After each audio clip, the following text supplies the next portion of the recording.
So you want to have decent ball striking with your irons. You've got to avoid swaying. Swaying where you're moving laterally, especially in the hips. You definitely need to feel more rotation. You want to feel that you're staying more centered. The club works on a bit of an arc when you swing, and what you want to do is you want to catch the ball just before the club reaches the bottom of that arc, the low point. That's going to give you really good compression, forward lean in the shaft, and you're going to have much more accuracy with your distance. Now, swaying off the ball makes it very difficult. If you play on a golf course where there's a lot of slopes, a lot of hills, uphill lies, downhill lies, ball above feet, ball below the feet, you want to control your low point. Very, very important. You want to know how to control that low point. It makes it very difficult when you're swaying. So I'm going to jump to the backswing where I see a lot of movement off the ball.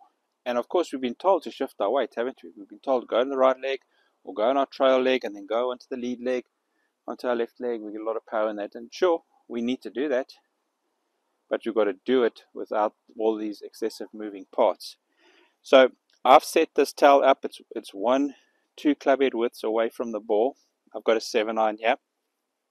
And what I would want to do to teach myself to avoid swaying in the backswing is I'd like to avoid the towel with my club on the way back, which means I would have to feel centered there. I'd have to feel like I'm pushing my weight onto the inside of the right leg here. I can feel there's a lot of pressure in this inner quad.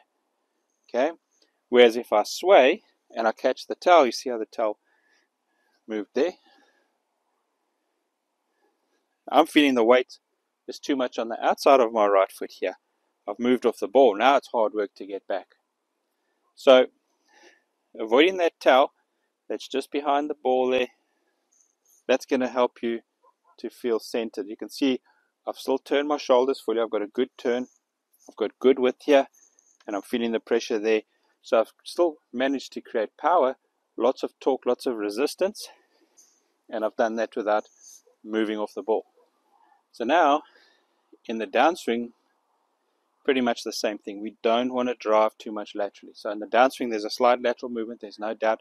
That's actually what initiates the weight shift, what gets the weight shift started, is a little bit of a lateral move. Don't allow the right hip to move beyond the outside of your shoe, because now you're starting to sway. So you need to feel this left hip rotating. So imagine if there's a golf ball.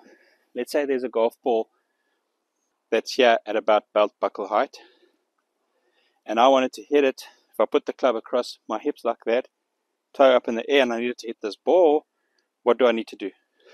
I need to turn my hips. I need to rotate my hips. If I slide my hips, there's no ways I'm going towards the ball. Okay, have a look at it from that side. So here, if I wanted to hit the ball just there, I would need to rotate my hips. If I go lateral, I'm going to be stuck. I've got no room whatsoever. I need to clear my hips for the room, for the space to swing my arms, to get this angular speed with my arms. But if I'm going this way here, I'm getting stuck. A lot of the times I also see a bit of an early extension that creeps in because of that move. Get this feeling. Imagine there's a ball. You've got to use your imagination here.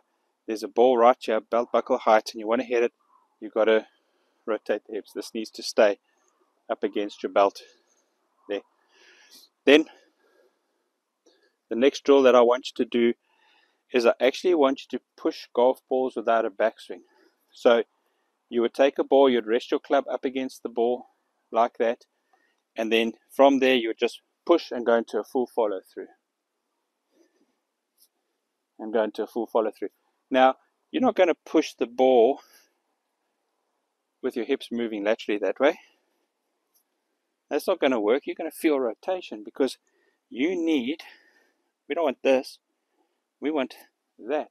You need to clear your hips. You need to give yourself room. You need to give yourself space to swing the arms. And that drill where you're pushing the ball without a backswing is a very good drill. It teaches you to continue from this position where you've stayed centered. You felt the hips rotating. There's impact. It teaches you to continue with the rotation of the hips, with the weight shift, and with the hands finishing nice and high. So in other words, you continue with the acceleration. So work on avoiding the sway. Give those drills a try. It's going to help you a lot with your ball striking. Ball striking is so important in this game. We don't want fat, we don't want thin. We want clean strikes, ball first and then the turf afterwards. These drills teach you that. I'm Owen, and I want you to start playing golf better than you imagined. If you enjoyed this video and you know it's going to help you, then please give it a like. And make sure you subscribe so that you don't miss out on any of my future instruction or tips. Thank you for watching.